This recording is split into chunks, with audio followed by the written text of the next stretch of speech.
आणि दरम्यान शरद पवार गटाच्या कार्यकर्त्यांचा मार्करवाडी संदर्भात आंदोलन सुरू आहे। मार्करवाडी समर्थनार्थ हे आंदोलन सुरू आहे। शरद पवार गटाचं मार्करवाडी समर्थनार्थ हे आंदोलन सुरू आहे। दरम्यान शुभम उमाळी आपले प्रतिनिधी ह्या थेट आंदोलनामधून जोडले गेलेले आहेत। शुभम, आपण पाहतोय अगदी निवडणुका झाल्या आणि मार्करवाडी हा मुद्दा पेटलेला होता। ईव्हीएम संदर्भातला त्याने आक्षेप नोंदवला आणि त्याच समर्थनार्थ आता हे आंदोलन सुरू आहे। काय सविस्तर तपशील आहेत? त्याच्या सध्या मुंबईमध्ये आपण आहोत। मुंबईमध्ये राष्ट्रवादी काँग्रेस पक्ष शरदचंद्र पवार कार्यालय जे आहे बल्लाड इस्टेट या ठिकाणी, त्या ठिकाणी हे आंदोलन जे आहे महाविकास आघाडीचं हे आंदोलन सुरू आहे। आणि या ठिकाणी आपण बघू शकतो मोठमोठ्या बॅनर घेऊन आणि फलक घेऊन जे आहे या ठिकाणी आंदोलनाला सुरुवात जी आहे झाली आहे। अनेक महाविकास आघाडीचे पदाधिकारी आणि नेते या ठिकाणी उपस्थित आहेत। या ठिकाणी जे आहे यांचं मार्करवाडी वी सपोर्ट मार्करवाडी अशा पद्धतीचे बॅनर जे आहेत त्यांच्या हातामध्ये आपल्याला दिसून येत आहेत। निवडणूक प्रक्रिया ही पारदर्शकच असली पाहिजे, व्यवस्था लोकांसाठी आहे की लोक व्यवस्थेसाठी आहेत, ईव्हीएमचाच अट्टास का, बॅलेट पेपर का नको, असे अनेक प्रश्न जे आहेत महाविकास आघाडीचे हे सर्व पदाधिकारी आहेत।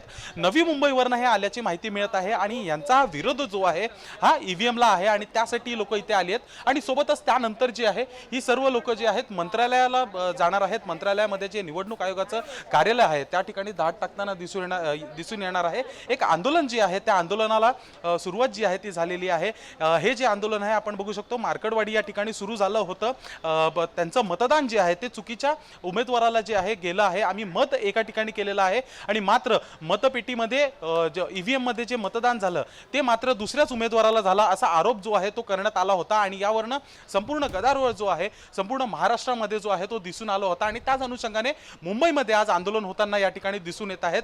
आपल्यासोबत बोलण्यासाठी देखील काही या ठिकाणी कार्यकर्ते आहेत, आपण त्यांच्याशी बोलूयात। ताई, काय सांगाल, आंदोलन तुम्ही करता आहेत, काय तुमचे मुद्दे आहेत?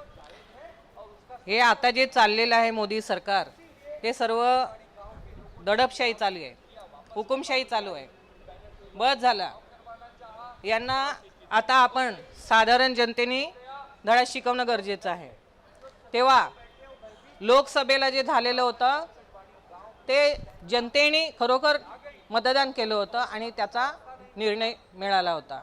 पण आता विधानसभेला त्यांची धाबे दणाणले होते, म्हणून त्यांनी हे जे काही केलेलं आहे, गद्दारी केलेली आहे, ते सर्व जनतेने पाहिलेली आहे, पूर्ण जनतेने पाहिलेली आहे। तर आता विधानसभेला मतदारांनी, या देशाच्या मतदारांनी, आमच्या महाराष्ट्राच्या मतदारांनी यांना मतदान केलेलं नाही। मी तरी 100% आम्ही 100% सांगतोय। मी कल्याणवरून आलेली आहे। कल्याणला महाविकास आघाडीच्या एकही उमेदवाराला मतदान झालं नाही असं कुठेही होत नाही। एकही उमेदवाराला जनतेचं मतदान झालेलं नाही आहे। तिथे ईव्हीएम मध्ये घोटाळा झालेला आहे।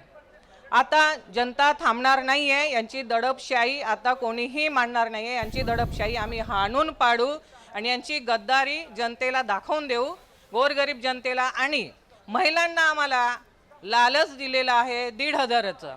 अरे 1,500चा लालच न देता त्या लोकांनी जी महागाई वाढवलेली आहे, सिलेंडर आहे, डाळ आहे, तांदूळ आहेत, सर्व जे काही गोरगरिबांचं अन्न आहे त्या अन्नावर जगता आहे तेच अन्न महाग केलं आणि 1,500 रुपये देऊन त्या गोरगरीब महिलांना, ज्यांना कळत नाही आहे त्या लोकांना तुम्ही आमिष दाखवून मतदान करून घेण्याचा प्रयत्न करता। पण ते सुद्धा झालेलं नाही आहे। कुठल्याही इतक्या महिलांनी काही मतदान केलेलं नाही आहे। हे संपूर्ण घोटाळा झालेला आहे। हा घोटाळा आम्ही जनतेच्या निदर्शनात आणून देऊ आणि पुढे ईव्हीएम मशीन बंद करून बॅलेट पेपरवरती मतदान झालं पाहिजे अशी आमची मागणी आहे। अर्थातच तेजस, आपण बघू शकतो नेमकी यांची प्रतिक्रिया काय आहे। तर महाविकास आघाडीचं हे जे आंदोलन या ठिकाणी सुरू आहे, ज्यामध्ये तिन्ही काँग्रेसचे असतील, शिवसेना उद्धव बाळासाहेब ठाकरे गटाचे पदाधिकारी असतील की राष्ट्रवादी काँग्रेस पक्ष शरदचंद्र पवार गटाचे पदाधिकारी असतील, हे सगळे या ठिकाणी उपस्थित आहेत।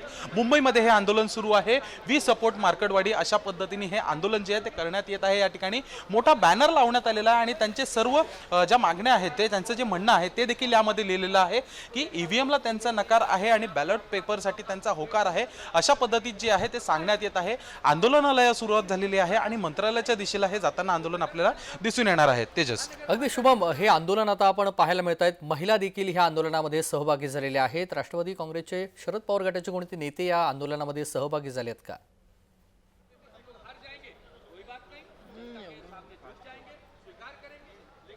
तेजस तेजस पुन्हा एकदा बोला तेजस.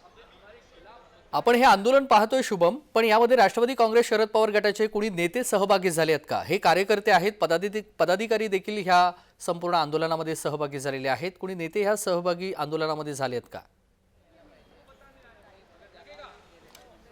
अर्थातच आपण आता राष्ट्रवादी काँग्रेस पक्ष जो आहे त्यांचं बलाड इस्टेट या ठिकाणी कार्यालय आहे. आपण बघू शकतो याच ठिकाणी हे कार्यालय आहे, जे पाठीमागे इमारत दिसत आहे हे त्यांच्याच पक्षाची आहे आणि आतमध्ये जे आहे त्यांचं बैठक सुरू आहे. काही वेळातच सर्व नेते बाहेर येणार आहेत असं सांगण्यात येत आहे आणि त्यानंतर जे आहे आंदोलनाला सुरुवात होणार आहे. मंत्रालयाच्या दिशेने ते जाणार आहेत आणि अशी देखील माहिती मिळत आहे की पोलीस बंदोबस्त देखील या ठिकाणी लावण्यात आलेला आहे. त्यामुळे काही लोकांना यामध्ये डिटेन करण्यात येतं का हे देखील पाहणं तेवढंच महत्त्वाचं असणार आहे.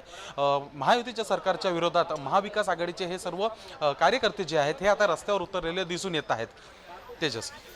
अगदी शुभम, सोबतच राहा. तर ही दृश्य आपण मुंबईत मधली पाहतोय. शरद पवार गटासह मार्कडवाडी समर्थनार्थ हे आंदोलन सुरू आहे. मोठमोठे बॅनर घेऊन महिलांनी देखील या आंदोलनामध्ये सहभाग घेतलेला आहे.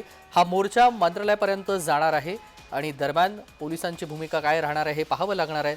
बॅलेट पेपर का नको असा आंदोलकांनी सवाल उपस्थित केलाय.